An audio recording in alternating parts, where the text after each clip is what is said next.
either refugees or foster children within the United States, within Michigan in particular, are taken care of. And I'm from an organization known as Muslim Family Services. We're an organization that essentially is here to branch out and bring these two groups together, such as your community and organizations that are best suited and have been for many, many years working towards bringing these children to homes so that they may be taken care of. I'm not going to stay here for too long. I'm going to give them to the professionals here who know exactly what they're talking about, and we're not going to delay too much longer here. So first, this is Katie, and this is Rachel. And Katie is from Lutheran Social Services, and Rachel is from Bethany Christian Services. And Katie is going to be talking about the refugee foster care adoption, and Rachel will be talking about the foster care parenting within Michigan.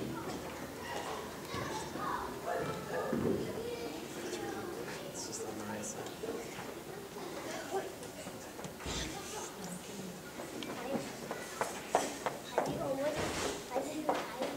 So thank you for having us here tonight. My name is Rachel Lewis, and I'm the program manager for Bethany Christian Services.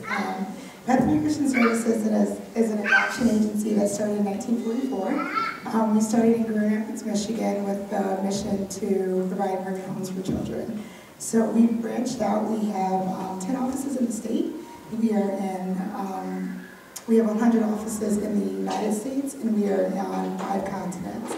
So we do international adoption, adoption of children who are in foster care, domestic infant adoption, and we also provide foster care services. So every day we have youth that are in care because they have been removed from their parents for reason of abuse and neglect. Those children are working, their parents work through services to try to address barriers where their kids came into care.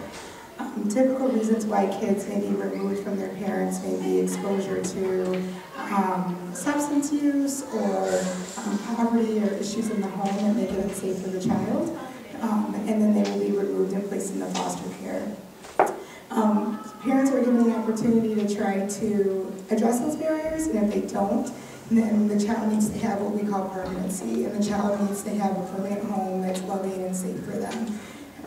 And we have about a year to reach that goal, to either have the child go home or for the child to be adopted. So there's a process that goes along for how you become approved parents to either provide that temporary care or to provide permanent care to kids who are no longer able to go back home to their parents. So what we have for you today is a video for you to watch that sort of goes through a step process of, it's sort of a depiction of how children come into care, what that process may look like. It's a little bit dramatic, but it's to get the point across that it's a pretty traumatic process for kids, and it's a lot of extensive and a lot of folks that are involved with that. So that's sort of my role. I'll talk about foster care, adoption. We're going to talk together a little bit about the licensing process.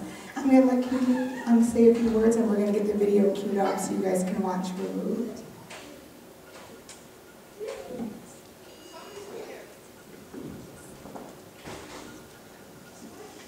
So my name is Katie. I'm with Lutheran Social Services of Michigan, and so we provide a variety of services across the state. Our goal is really just to serve others, and so we work with seniors, with persons with disabilities, with youth in foster care, kind of all across the spectrum. Specifically, my office is based in Lansing, and we work with our refugee foster care program. So these are youth who have had to flee their home countries for fear of persecution, extreme violence, poverty, and many have spent years living in refugee camps, and by the time that they're able to be resettled in the U.S., they don't have an adult to come with them. So they come on their own and they're placed in a foster home where they're cared for, they get their green card, they go to school, and the goal is for them just to become successful adults here in the United States. So I have a video a little later I'm excited to show you that's made by some of the youth in our program who are local here, and they can do a much better job of talking about their journey and their experience than I can. So after we watch Removed, we'll talk to you a little bit more about that and show you that video. I don't think you understand me. It stops hurting at all.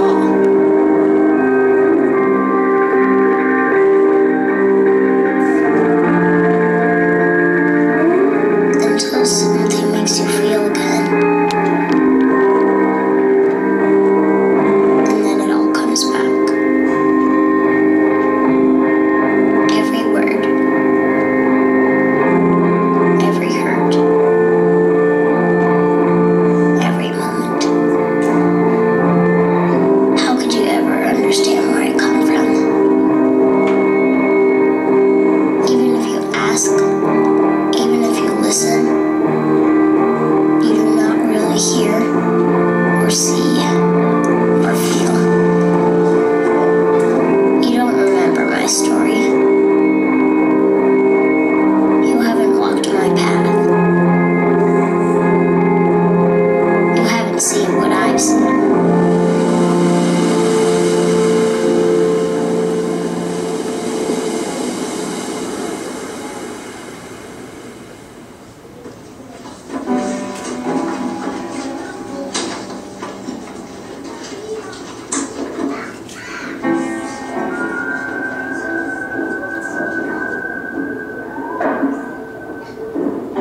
defines me. This is who I am.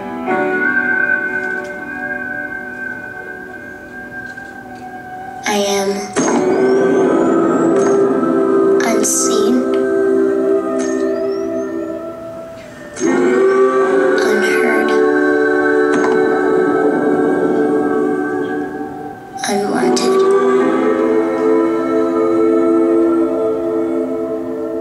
That is what I am, if even I am anything.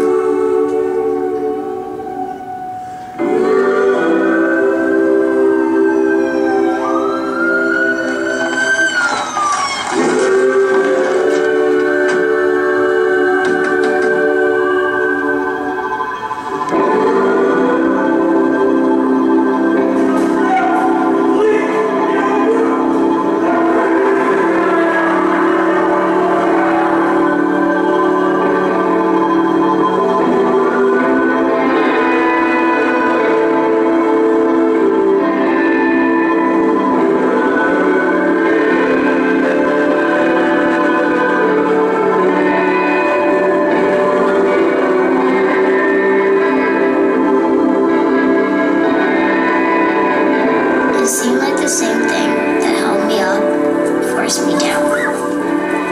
The world turned upside down, and order disappeared.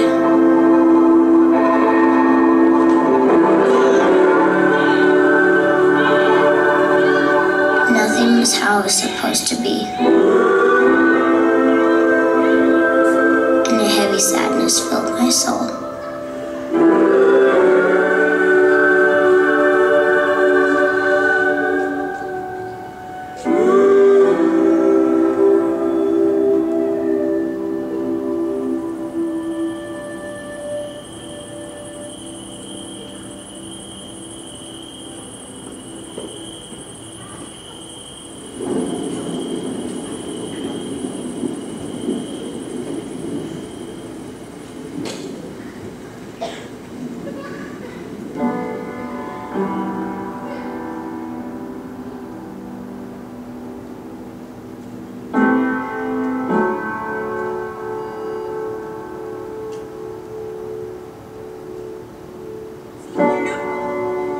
Deeper and deeper I fell within myself.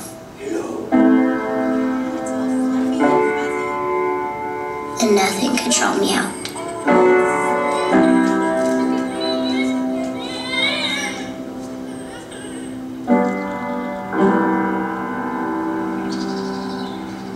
Trapped in the misery of my life. Lost in the sorrow of my soul.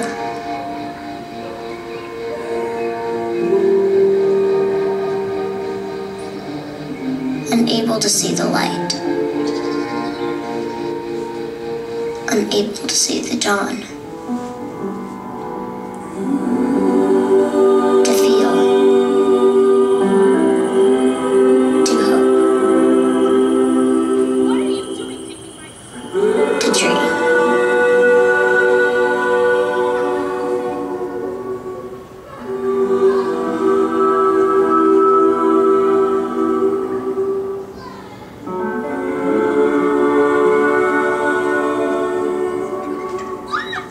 And I found the darkest days of my life kept coming.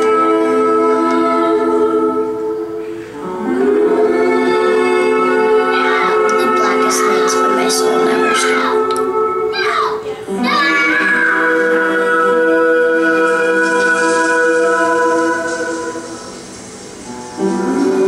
It seemed like it was always nighttime and nightmares and never morning. Maybe you wonder why, but mostly you try not to think about it, and try to get by, and try to survive. And all the other stuff seems so much like nothing, compared to just wanting the most important things back again. Like wishing you could see your mama smile again, and hear her sing that one favorite song that always calmed you down when things were all messed up. Or if you couldn't have her back, at least get to take care of your baby brother. 'Cause you know he needs you. And he's gonna be so scared all alone. And who's gonna hold his hand and whisper it'll be alright to him? And who will whisper it to me?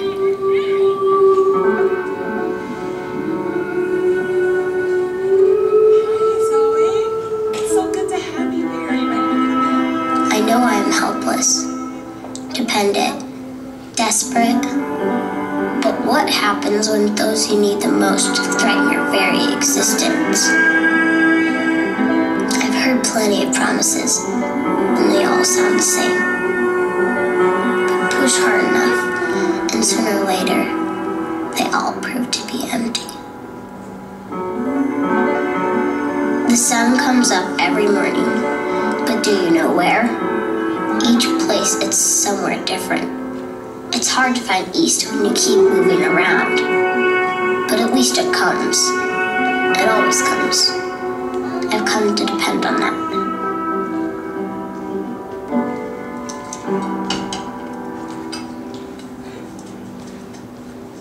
And slowly seasons changed around me. And it seemed this time that maybe the world would not be. Talk a little bit about the domestic foster care program, a little bit while she gets the refugee program queued up. So the process for becoming a foster parent requires some training and home visits, and a few home visits to your home. There's some requirements for your home. All the members of the household have to have medical exams completed by their primary physicians. There has to be background checks and fingerprints that are all completed. And those are all things that the agency helps do for you. You will get a packet from the agency that you're working with that will go through exactly what it is that you need to be approved. And there's some training that's required. You're required to attend, it's 24 hours of a curriculum in order to be a foster parent. It's called PRIDE, which stands for Parent Resource for Information, Development, and Education. It's a lot like sitting through this presentation today over several weekends or weeknights. You will go through training topics such as discipline, parenting, working with birth parents and what that experience is like when you're working with the birth parents who have done the abuse and neglect to the child. Also, while children are on temporary wards, something that we want to mention. So there's wardship that children have when they are going through the court process. So they're removed from their parents, and at the time that they're removed from their parents, the court takes temporary jurisdiction of that child. And every 90 days or every quarter, the agency goes to court and gives them an update and lets them know how the parents are doing. So they say, yes, they're complying with their treatment plan, they're addressing the issues, they're having clean substance screens, things of that nature. And during that time, while we're going to court, the children are having visits with their parents, which that video showed you a little bit of what a visit may look like with a child and their parents. Sometimes they're at agencies, sometimes they're at parks or neutral places, but visits are occurring while the child is out of their parents' care.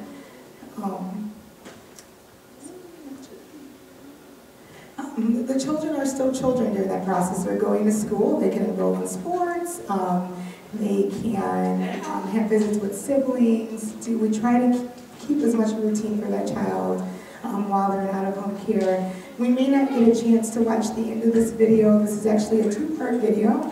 At the end of this video, you watch the child sort of experience reminders of her experience in her birth home. So if you can recall, during the video there was an incident between the birth parents where there was an argument and the dress was involved. There was a dress that was involved. And later on in the video, the foster parent buys the young girl a dress to try to help her and make her feel better. But instead it really upsets the little girl because it just reminds her of her experience with her birth parents. And later on during the video, she thinks that they're going to remove her again. If you watch, she moved to several different foster homes over the course of her experience. And at the end of the video, instead of her caseworker coming to remove her, they come to bring her little brother to her. So it's sort of a little silver lining. Instead of something negative always happening, she feels a little bit better because they try to make her feel better by letting her see her brother. So that's where I found that video, and sorry that we didn't get a chance to watch it. But I'm going to let Katie take over a little bit and talk about domestic.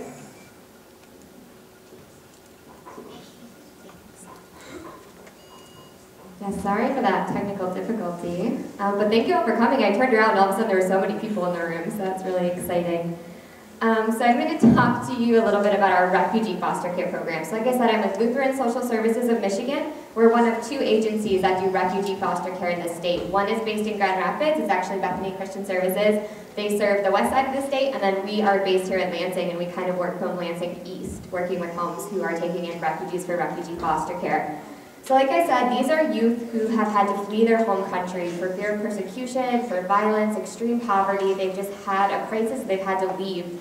And then throughout their process of leaving, many go into a refugee camp and they spend quite some time living in a refugee camp. And by the time that they're able to be processed, to be resettled and come to the United States, they don't have an adult to come with them and care for them. So because they're considered unaccompanied refugee minors, they come into a foster care program where we place them in foster homes, and they're able to go on to continue and get services until they are 21, as long as they're in school or they have a job. So really quickly, I wanted to run over some stats about the youth that are kind of coming into our program right now, because as you can imagine, it changes over time based on where there are crises happening in the world. So the program began in the 70s with a lot of Vietnamese and Indo-Chinese refugees, and then we've seen it kind of grow and change over the years. And so one thing I think is really important to especially talk to your community about is last month, half of the referrals that we received, so half of the emails saying, hey, this kid needs a home, were of Muslim youth. And so half of those are Muslim youth, and we were only able to place about 1/3 of all of the cases that we received because we simply don't have enough homes. It's not because we don't have the time or the energy or the resources to care for them, we just don't have the foster homes to put them in. And so unfortunately, sometimes we have to say, no, like we can't serve this kid, we can't take this kid to our program, and it's a heartbreaking thing to do. So that's why it's really encouraging to see so many of you out here today just wanting to learn more about this process and about these programs.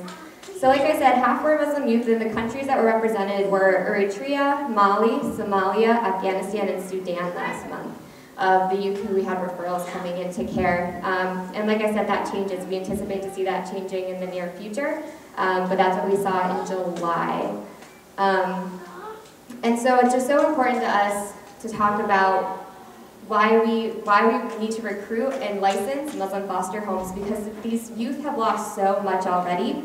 They've lost their countries, their families, their home, resources. We don't want them to come to the United States and feel like they're losing their connection to their culture and their religion as well. And so we really, really, really would love to be able to place all of the youth that are coming in and identify as Muslim in Muslim foster homes.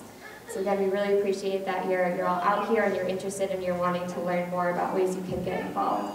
That said, like I said, I have a video that some of our youth designed and created and promoted, and so I'd like to show you that now so they can tell you a little bit about their story.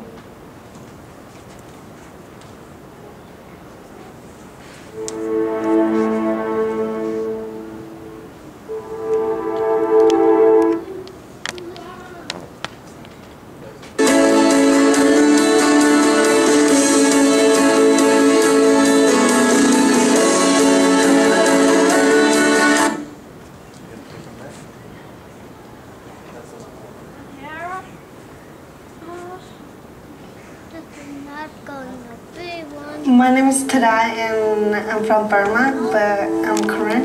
When I was growing up, I never saw my mom because she passed away when I was like 2, so I never saw her. I don't remember much.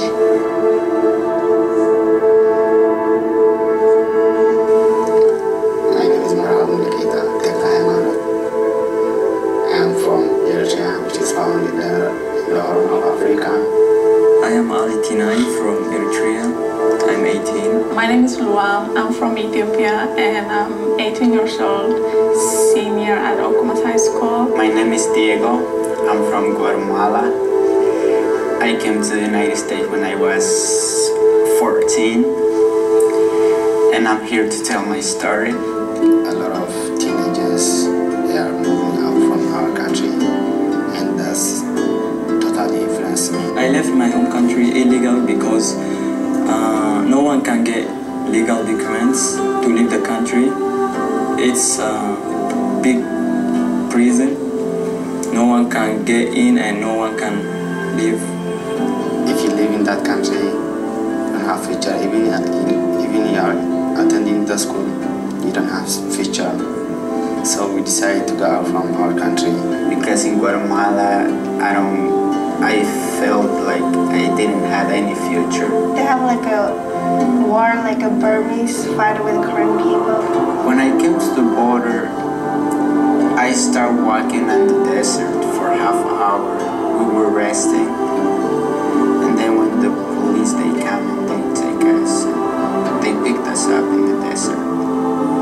And they took us to a place. It's like a jail. I always stay there. And then it's where I got processed. When we crossed the border, it was around 8 something.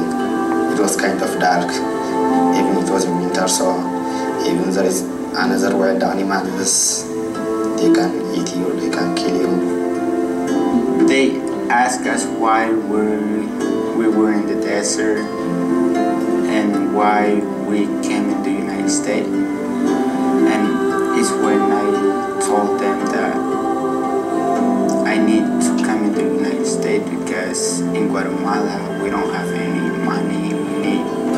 We need clothes, shelter, food, and we cannot find that there. So that's why we came into the United States. I crossed the border and I'm here. At that time, like we felt very happy, you know, but we crossed the border, we crossed the soldiers, and like, but we are not, like, we can say we are like kind of 50-50, you know. By the other side, you feel happy because you crossed the border, and by the other side, you think what he left behind, about your parents, about your everything, you know. You feel like you are separate from your parents, your friends for your lifetime, you know. Most people, like, at first they don't understand what you've been through, so they just basically say, oh, he's here, he's a happy person, living with them, laughing, eating, that kind of stuff. But they won't know, like, inside of you what you carry, what kind of struggles you have been.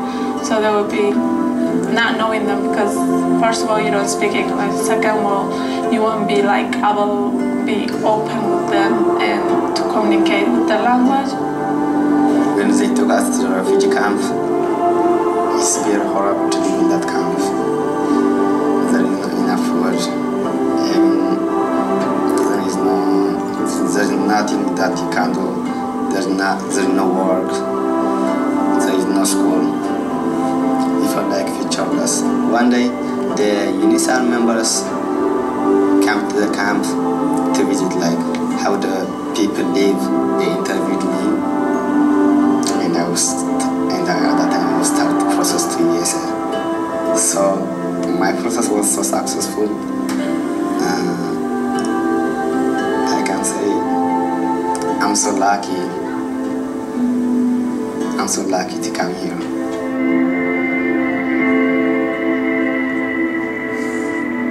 The first thing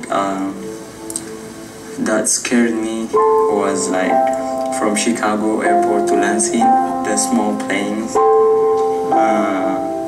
That was the scary thing in the United States. I was a little bit nervous and I couldn't speak English. I first came here, I just know only how to say yes and no, and me no English. I arrived in the winter and it was snow.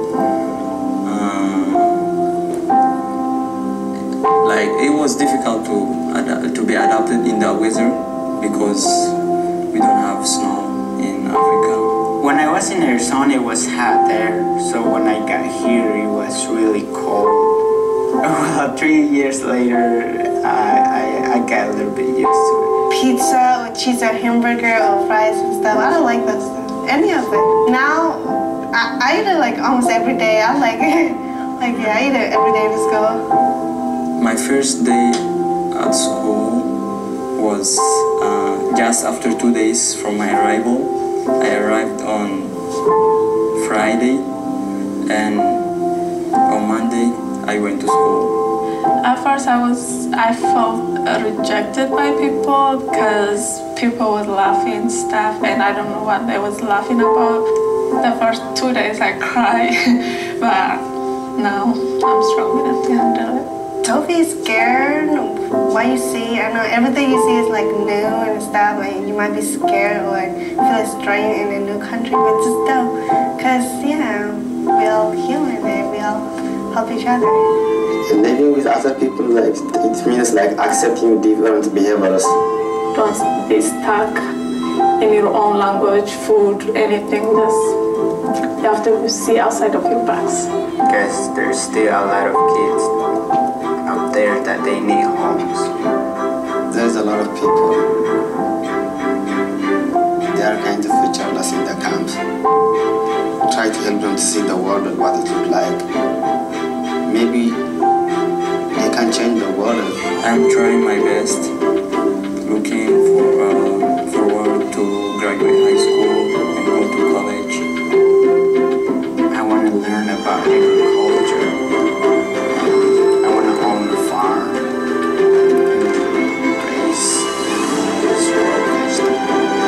I never imagined to come here or even go to school. A house like that. I'm really happy that I get to be in this program. I have 2 plans. Graduate high school, go college, be smart, then finish college, graduating from dental hygiene, and choose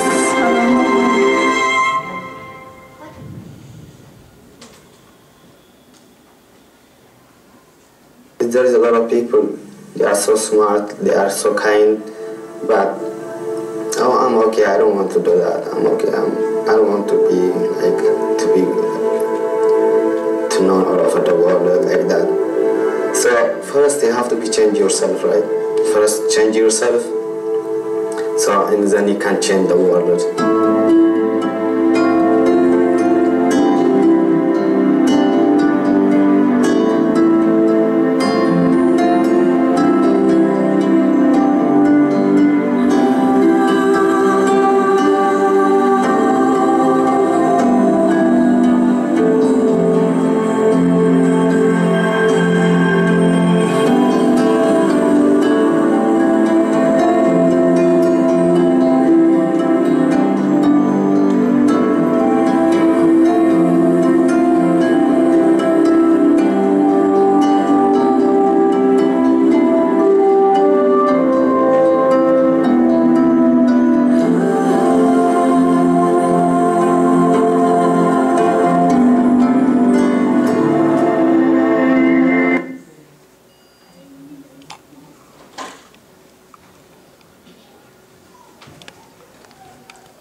So those youth in particular are part of our Youth Advocacy Board.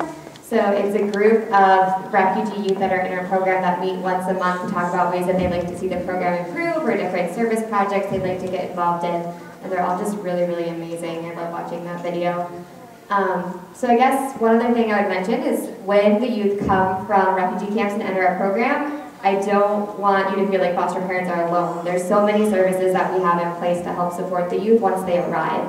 So we have things like Youth Advocacy Board, where they're able to connect with staff and other youth in the program. We have cultural orientations, they get therapy services if everyone feels like they need it and that's appropriate. They have case management services, independent living courses, it goes on and on and on and on. And as you can see, it just leads to some really happy, positive individuals that I think are going to make a real difference in the world. So that's a little bit about my program. I don't know if there's anything else you want to add? Just mention the process of licensing. Yep, so for our refugee foster care program, the licensing process is the same. So the same process that Rachel talked about earlier. It starts with an orientation at our office, and then it goes on to those trainings, collecting those documents, going to those appointments. It's the same process. We do have a couple other programs. We have a supervised independent living program, and that is a little more streamlined. It isn't as intense as becoming a full-fledged licensed foster parent. but it's for older youth who typically have been in the U.S. for a little while and they're kind of ready to be more independent and on their own. And so you would essentially rent a room to those youth. We would give them a stipend and help them learn how to budget and set up a rent and a rent schedule with you, and you kind of act as more of a mentor to them while they rent a room in your home rather than a foster parent. And then we also have a mentoring and tutoring program, so if maybe things sound good and you want to get involved but you're not quite ready to jump in there and offer up some space in your home, you can definitely sign on to be a mentor or a tutor. Mentors are loose ask that you spend 4 hours a month with the youth. And do about like a once a week kind of check-in with them. And then the tutoring is actually a paid position for anyone who is over 18 and has a bachelor's to help them with English, with study skills, with their homework, just kind of, both programs are intended for you to become another adult for that youth to connect with and to talk to that isn't such a authority figure like their caseworker or their foster parent. So yeah, anything else? So I think now we'll maybe see if there's any questions you guys have about any of these programs or about licensing in general. Just anything that's come up while you kind of heard us speak and watch these videos.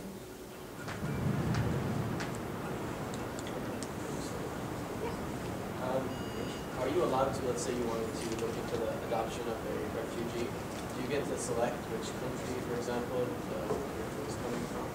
Or is it more like a list? It would be nice if you would, so that everyone, maybe some people have the same question. If you could, you can just repeat the question and just give the answer. Yeah. It would be hard to pass it along to everyone. Okay, so he asked about adoption, which I'm actually glad you brought that up. And if you were looking into sort of adopting a refugee, if you get to choose some of the criteria about where they come from and things like that, or if there's a list. So one thing, so with our agency, these youth are actually never officially up for adoption. And the reason behind that is because sometimes we know that they still have parents. The parent maybe has just said, we're in crisis, I want you to be safe, and they've said now's the time for you to leave the country, and maybe parent's still in home country. Sometimes we don't know what happened to parent. We just haven't had contact for years and we're not sure, and so we can't terminate somebody's parental rights, and we can't give somebody new parents when we don't know. So none of these youth are actually officially up for adoption, but they are coming for long-term placements, and so once they come into a home, that's anticipated to be their home until they're ready to be independent, go out on their own. That said, there are a lot of agencies in Michigan and across the U.S. that do international adoptions. And so if that is something that people are interested in, I can help connect you with those as well. And with foster parenting, like adoption, you get to pick. We're not going to force anybody in your home that you're uncomfortable with. So when you're working with a licensing worker, they're going to talk to you about what age, what gender, what religion, what nation of origin you're interested in, and we'll call you for placement, but if it's not something you're comfortable with, you're always able to say no. We're never going to pressure you to take someone into your home that you're not comfortable with.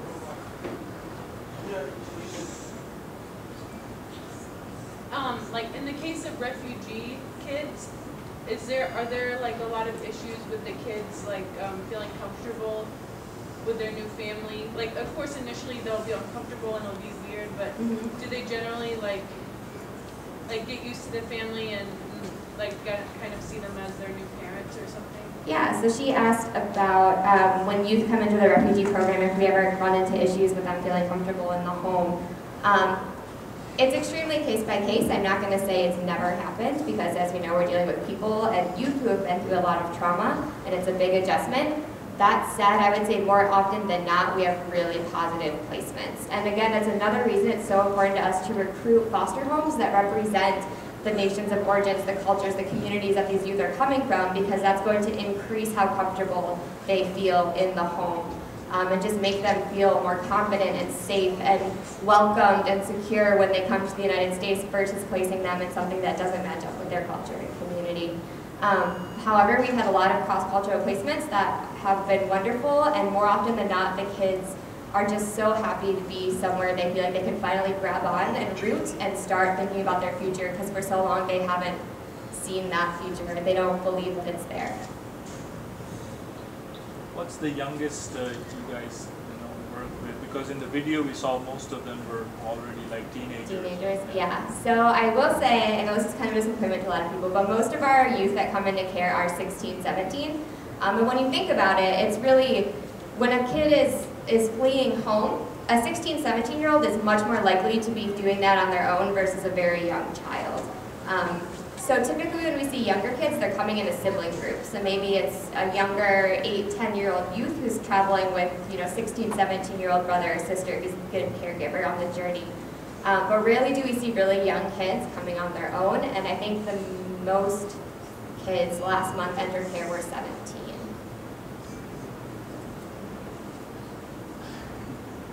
I mean, who decides the kids will go to Lansing or Grand Rapids or somewhere else? Or somewhere else?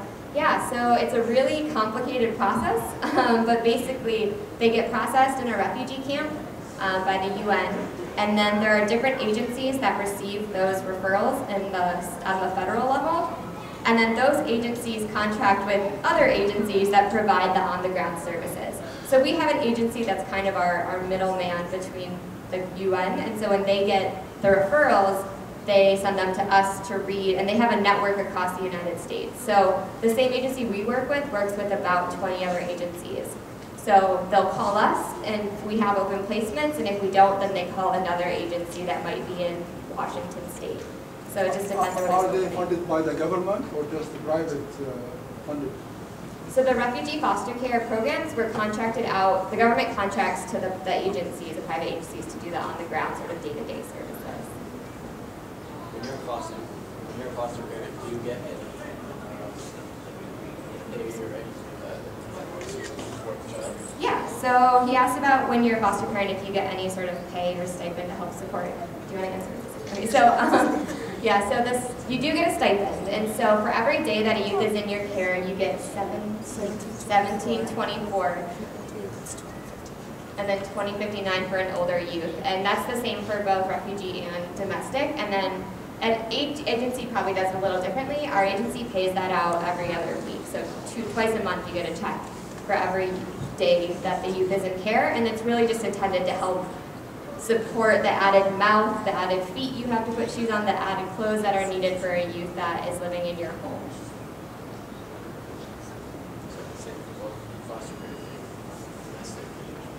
Yes, that's the same for refugee and domestic.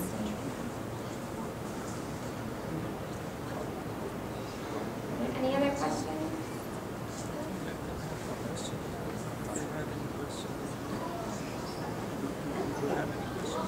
Well, thank you all so much for coming.